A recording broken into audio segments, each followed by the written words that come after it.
ミスカーウッド。うっかり焚き火を焚き忘れて病気が蔓延し這いつくばって耐え忍んだ我らがネッツ。でもその後は奇跡的な急回復、倉庫いっぱいの物資を使って島の開発に勤しむのだ。今回から先行配信版からアップデートしてアーリーアクセス版になったどう。ここからはバージョン 0.6.153.0 でお送りいたします。見翻訳だった部分も日本語になりました。なお、この後のパッチで税が少し軽くなるが、それはまた別の話。そうなの？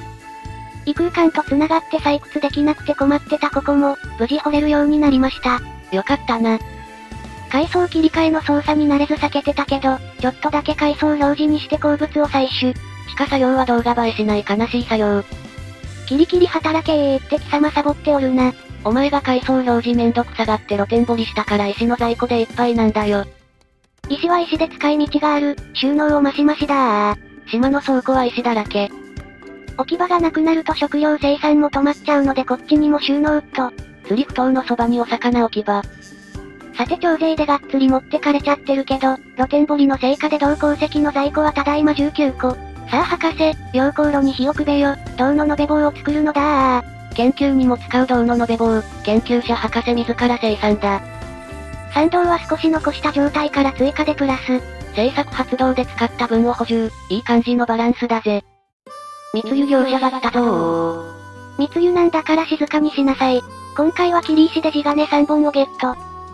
軽度な汚染にさらされながらも銅を溶かす博士を監視してると、徴税人が来たぞー。今回は大量だった魚と余り気味だった丸太メインで納品。食料の備蓄は大事だけど、倉庫圧迫するからバランスは大事だな。続いて北移民船で2匹月中。機体水準低めのモブネッツ。おっと今度は補給物資、新たな設計図風鈴がアンローを置く。ネッツを楽しませるらしい。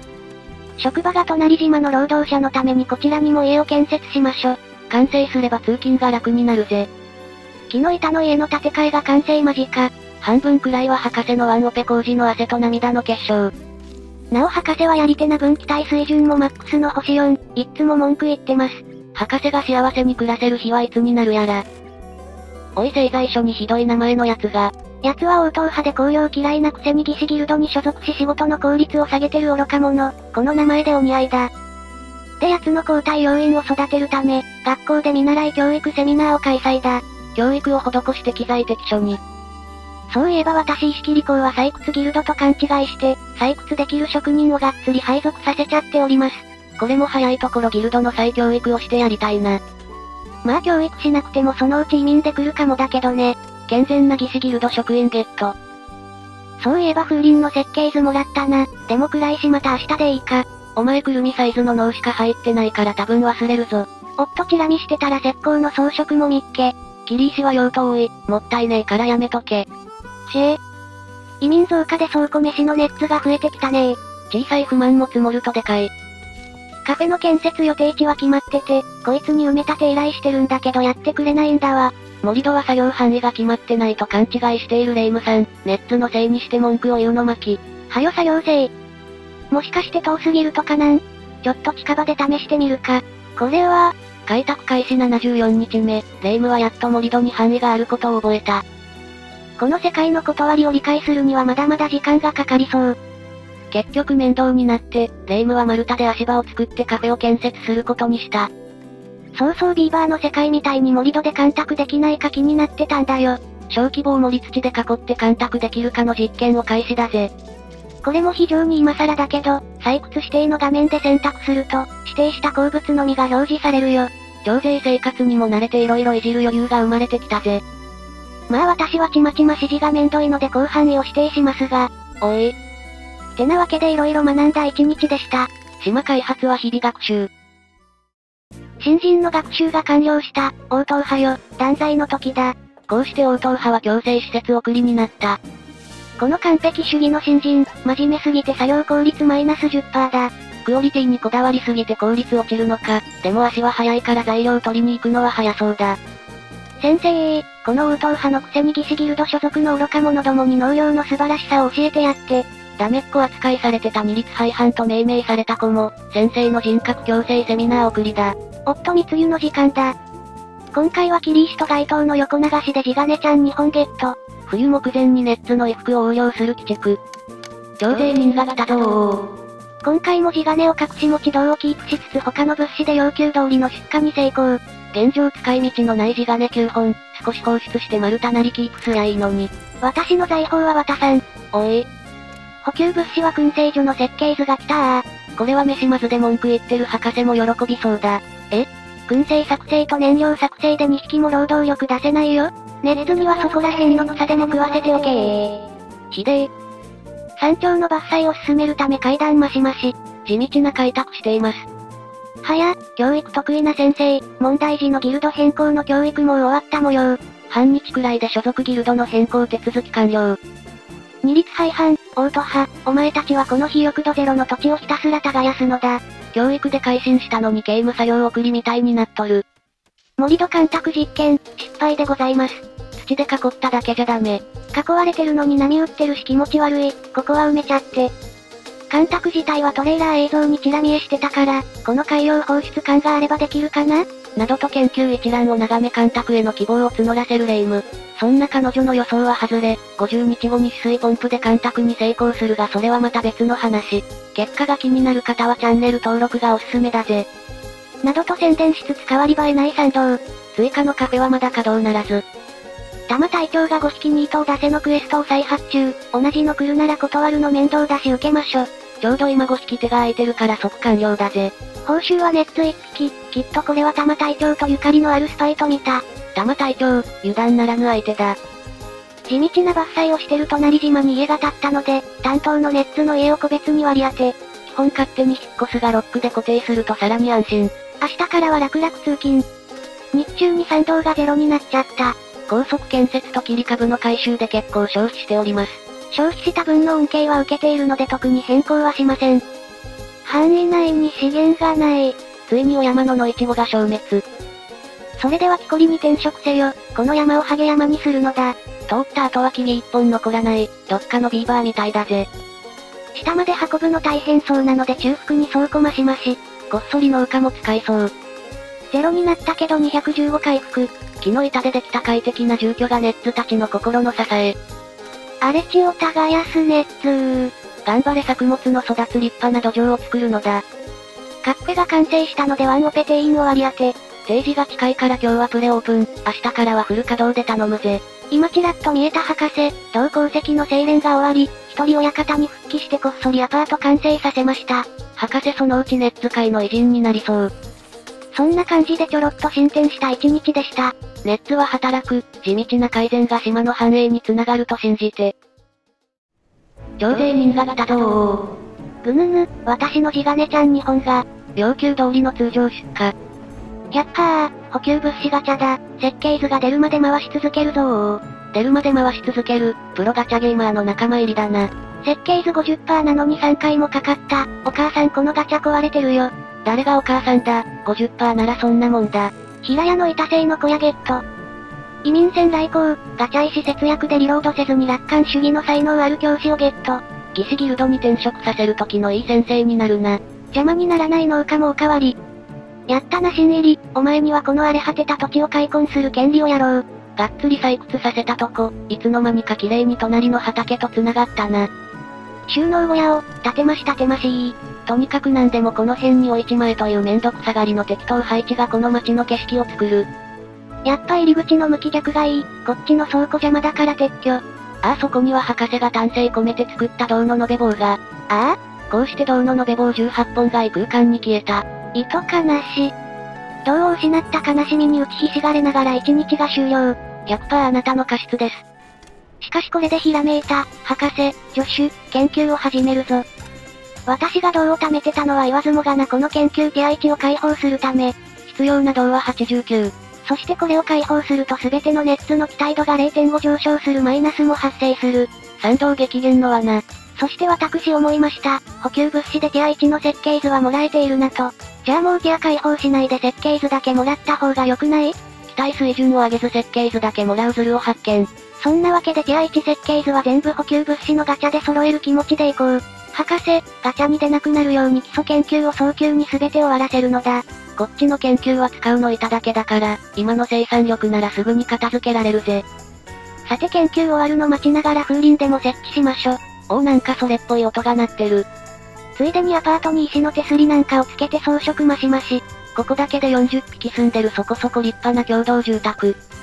屋根付き橋を研究させてたけど、組織化された暖房に急遽変更。秋になって急に気温が下がったな。ちょい寒いだけでも動きは鈍るから先に焚き火で温めましょ。去年は病人も出たしな。あれ？今日は研究進んでない？実は博士たちは閉じ込められて、身動きできなくなっているがレイムはその事実に気づいていない。何も進展なく一日が終了。アパートが華やかになっただけの日。あ、腹減りネズミだ。昨日帰れなかった博士と助手、仕事開始前に倉庫飯。あれ？これ博士と助手じゃん。なんで腹減らしてこんなところにいるんだろ？海賊が来たぞー。新しい暖房の開発はまだかかりそうだし、今回は燃料でお支払いっす。燃料、海賊に渡すには意外と便利なアイテム。密輸業者、グモー。密輸なんだから静かにしなさい。今回は燃料もいっぱい出して地金ちゃん7本ゲット。へっへっへ、今回の取引で金地金が14本。他の備蓄も含めると資産価値は5000超え、当分は納税に困ることはなさそうだ。移民船が来たので1匹ゲット。そういえば博士たちはどうなった？しまった、船の対応に夢中になってすっかり忘れてたよ。なんか島の裏側の方を歩いてる。なんで？そして夜になると今度は逆走。こういう時はこれでネッツを掴んで移動できるがレイムは気づいていない。塚参道も足りない。ああ超階段の下くぐれるかと思ってたけど、これ下通れない感じだったのか。これが博士たちを島一周させていた元凶。このくだらないミスにより研究が2日も遅れた。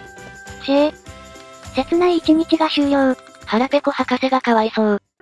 道を敷設したことで無事研究が開始。早速研究資材の運び出しをしてるな。今大石シェルターも使われてるので、少しずつ板製の家に建て替えっと。木綿を育てて肥沃度が激減し、その跡地を平らに採掘した場所の開墾作業を開始だ。冬の間に岩石の除去だけでもやろう作戦。冬になったけど山道はプラス傾向。多分アップデで汚染減った影響かな？島の現状はこんな感じ。開拓が進み自然林もだいぶ減ってきたな。頂上部分も遠慮なく伐採。下だけの一日。冬は開拓の進捗が悪い。組織化された暖房の研究が終わる前に一面雪化粧になっちゃったので、追加の焚き火を設置だー。補給船が来たぞー。ってよく見たら一番安いやつに歯車入ってない。こんなんお断りだよ。にゃんこたちとの友好度が1下がった。そして周囲の焚き火が完成した頃になって、暖房の研究完了。これはもう来年でいいや。研究止まったのお前のせいだしな。下打ちすな。じゃあお次の研究よろ。屋根付き橋。今何軒空き家あるんだろ？数えるのめんどい。石シェルターなんぞ適当にぶっ壊せー。その結果一匹のネッツが理不尽に家を壊され、この寒空の下野宿することとなった。さあ声援。山道もちょい低め。寒空の宿ネッツの怒りを知れ。はいはい立てますよ。夫屋根付き橋が完成だ。じゃ次は案内板で。補給船が来たぞー。あれ？また安いのに機械部品がないんだけど、もしや機械部品制限で発展の阻止を目論んでるとか。にゃんこどもめ、姑息な手段を使いやがって。さっき有効度下げたばかりだし、今回は安いのにしときましょ。今後は機械部品の確保が困難になるかもしれんな。はや、もう研究終わったの？板に案内書いただけとはいえ、1日かからなかったな。じゃあお次は前提知識が必要らしいので雨織り工房をよろしく。どんどん研究埋まるの嬉しいぜ。それでは案内板を設置だー。アパート前が少し賑やかになった。家に入るのには少し邪魔。凍傷が出ちゃったので焚き火マシマシ。この頃は気づいていないが、工房や釣り不当は作業者が移動できないので凍えやすいぜ。釣り担当の FE が病気に。不当が焚き火の範囲にないのが原因。カフェ店員も凍傷に。お前は座ってるだけなんだから自分で焚き火に当たりに行けよ。病気のネッツが6匹になり、慌てて簡易治療所の建設を開始。また完成前に自然治癒してそう。あらかわいい。よちよち歩きのネッツ。病気で這いつくばってんだよこの下道が。反省してます。嘘つけ。なんたることだ、山道が下回ってしまった。病気放置すりゃそりゃそうなるだろ。適当に指示してた盛り床の範囲で作業中断。ここまでが作業範囲だったみたいだね。あと一マスで隣の島に繋がるな。では採掘キャンプを移動でほい。ラスト1個。寒いけどガンガで病気は治療施設完成前に全員完治。やっぱりな。そんな感じで1日終了。なんだかんだで冬はやっぱり厳しいな。補給船来たけどまた歯車なし。やっぱり歯車輸出制限されてそうだ。在庫の石が倉庫に400もあって圧迫してる。海に捨てなさい。わかったよお母さん。誰がお母さんだ。へっへ。夫はマオリ工房の研究完了。これで工業生産効率を上げられるロープが作れるぜ。お次は網工房。これはロープを原料に漁網が作れるぜ。石シェルター、全撤去完了だー。ネッツ、しょぼいシェルター暮らしから卒業。よし、賛同回復。製作発動で使うからあると助かる。簡易治療所、完成だー。だがどこにも患者はいない。水もねー、薬もねー、そもそも看護師すらいねー。おらこんな島やだー。冬の間に開墾した農地の肥沃度チェック。教育施設に送られた奴らが開墾したところが緑に。他は手が回らなかったらしく赤いままでした。農業のコツいまいちわからずじまい。ほぼほぼ進展なし。明日が冬の最終日。繋がった島の調査中、名前がないと不便だからこっちの島はとんがり島と名付けましょ。見た目のまんまだな。まあわかりやすくはあるな。新たに開墾した畑の肥沃度が低いのはわかるが、前に肥沃度回復した植林地の肥沃度が下がってるのが解せない。畑は休耕しないと回復しにくいのかもしれんな。じゃトリマ丸太に困ってないし、来年は植林地休耕ってことで。春到来に合わせ農地を設定した1日。そして春到来とともに恐ろしい金額の納税が迫っていた。そうだ、研究で銅を使う予定なくなったし、銅を使うスライダー作りましょ。いいな面白そうだ。って海賊が邪魔しに来たぞー。もう、今いいところだったのに。燃料やるからはよ帰れ。新型暖炉結局作らずで燃料はだだ余り。よしこれでスライダー完成っと。短めのお試しスライダーができたぜ。久々に移民船が来たぞー。だが賛同はなーい。そうだった。網工房の研究が終わったどう？博士たちの頑張りに感謝。残す初期研究は銅工房のみ。一冬で見事研究埋まったな。補給船来たぞー。また歯車なしだけどしぶしぶ安いのをゲット。春になったけど気温はマイナス5度、賛同はいまいち増えず。雪解けが待ち遠しいぜ。徴税人が、聞いたぞー。3400だと？驚異の冬の徴税一括払い。だがしかし、私の戦闘力は7000、ひれ伏せ徴税人よ。しかもほとんどの支払いが溜め込んだ丸太、金地金13本を備蓄したままの四川度の大勝利であった。我が黄金は永久に不滅だー。歓喜のスライダー祭り。なお、こちらは徴税人に渡す丸太を必死に運んでいるネッツたちの様子です。下りだけだけど結構素早い移動手段。よーし、補給物資ガチャ回すどー。いや一応解放せず設計図を得る作戦は果たしてうまくいくのか？よっしゃー、SSR、コンベアベルトの大当たりだー。ぐりぐり回すな、嬉しいのは分かったから。やったよお母さん。私のことをお母さんって呼ぶんじゃねえよ。てっへー。では見事ガチャで大勝利したところでネッツたちの出勤を見ながら今回はここまで。続きが見たいと思っていただけたら、チャンネル登録グッドボタン、よろしくお願いいたします。嬉しいです。次回はついに工業自動化の要のベルトコンベアーの登場か？続きが気になる方はチャンネル登録がおすすめなんだぜ。ではまたお会いできることを願って。じゃ、またねー。